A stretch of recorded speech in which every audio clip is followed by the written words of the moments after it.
Get your mother-loving ears on because your big-time radio DJ's got news. PayPal lets you choose how you want to pay for all the stuff. With PayPal, I can pay in-store, pay online, or pay over time. What's that? You want this translated into song? I hope you're sitting down. You can pay your own way.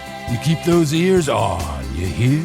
Don't just pay, baby. PayPal. Learn more at paypal.com.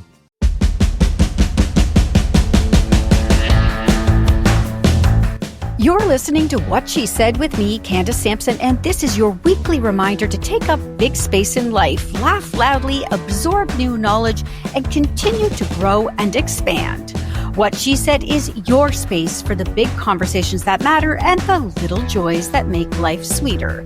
This is where empowerment meets self-care and mansplaining has no seat at the table. So grab a coffee, get comfy, and let's jump into it because life's too short not to embrace the good stuff while we tackle the tough stuff.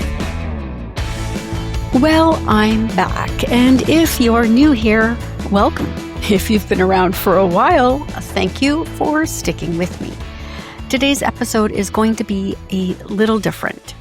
What She Said has always been about other women's stories, their work, their wisdom, their messy, brilliant lives, and not about mine. But for this one moment, I'm flipping the microphone around. Not because I suddenly want the spotlight, but because I think you deserve to know why the show paused, why it is returning, and why it is returning in a very different way. This will not take long, but it matters. It is where I start over. It is the truth about why I stepped away and the clarity I found in the months since, clarity that changed not just the show, but me. So let's talk about it. Last spring, I decided to walk away from What She Said for a bit.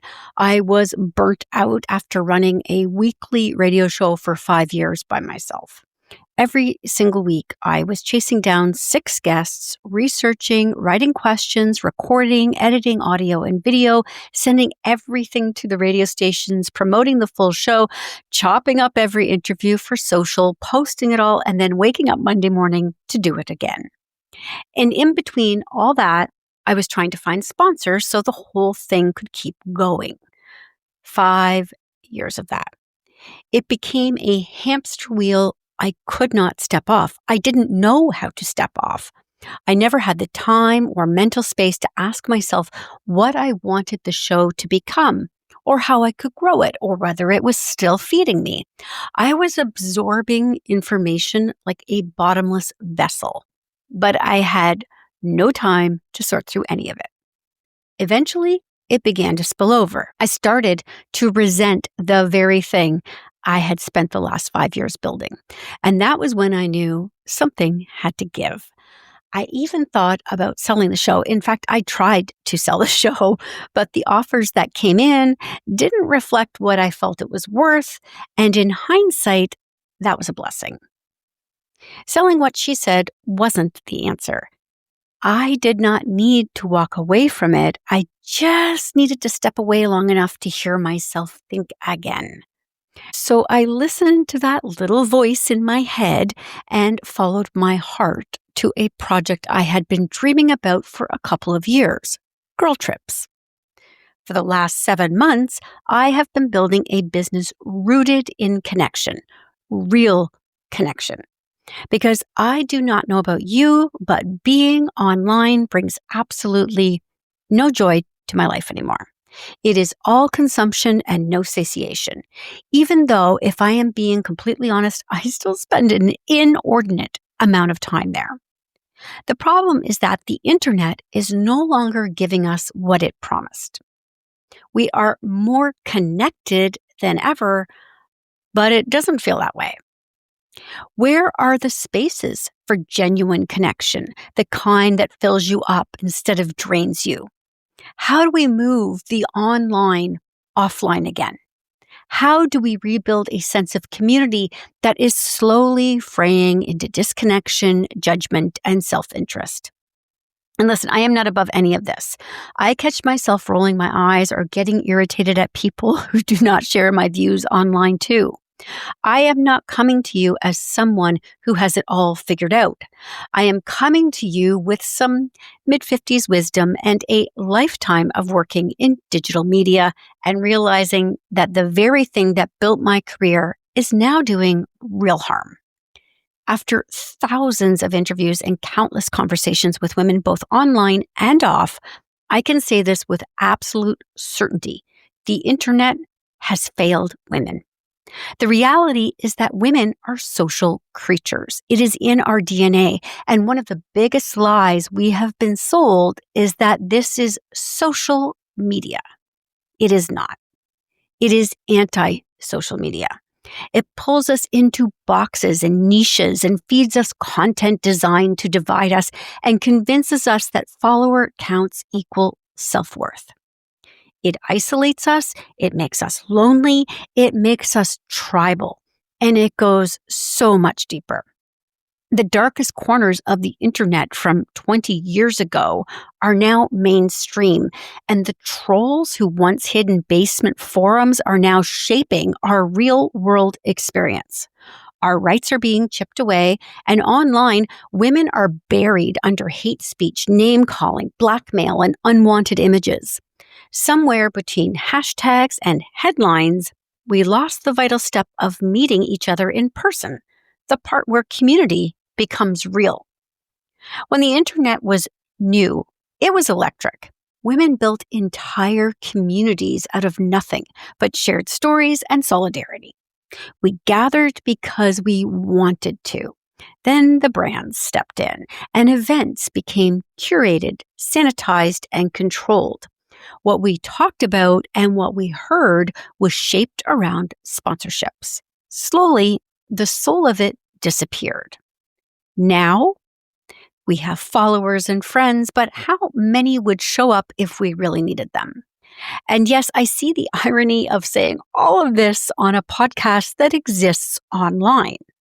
But if the internet is where so much of the damage is happening, the conversations that challenge it need to happen here too. And that is why I am back. Girl Trips is my way of turning the online into the offline, helping women step away from screens, breathe real air, laugh in person, and rebuild connection one weekend, one conversation, one woman at a time.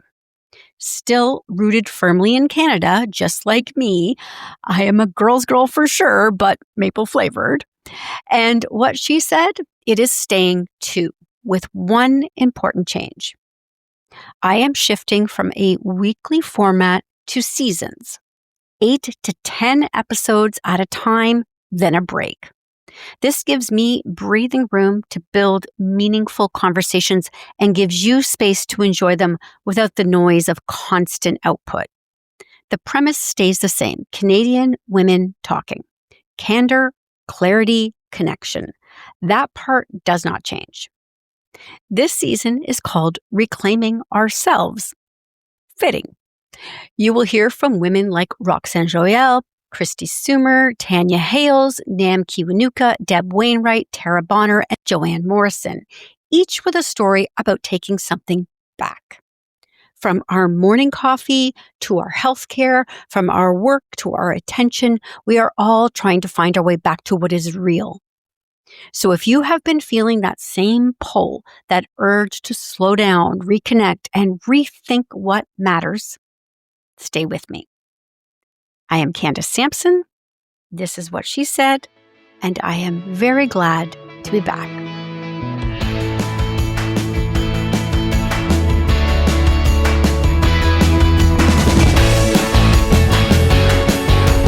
If you enjoyed today's episode, please take a moment to share it with someone who'd love it too. And don't forget to hit subscribe to What She Said with me, Candace Sampson, on your favorite podcast app. It's the easiest way to stay connected.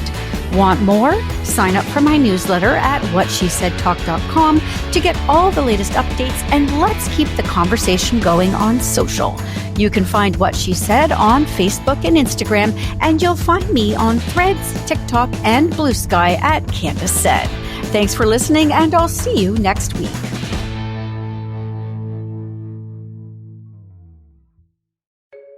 I'm Dr. Ann Hussein, the host of Phase to Phase, a podcast all about the many phases of hormone health, from your very first period to beyond menopause.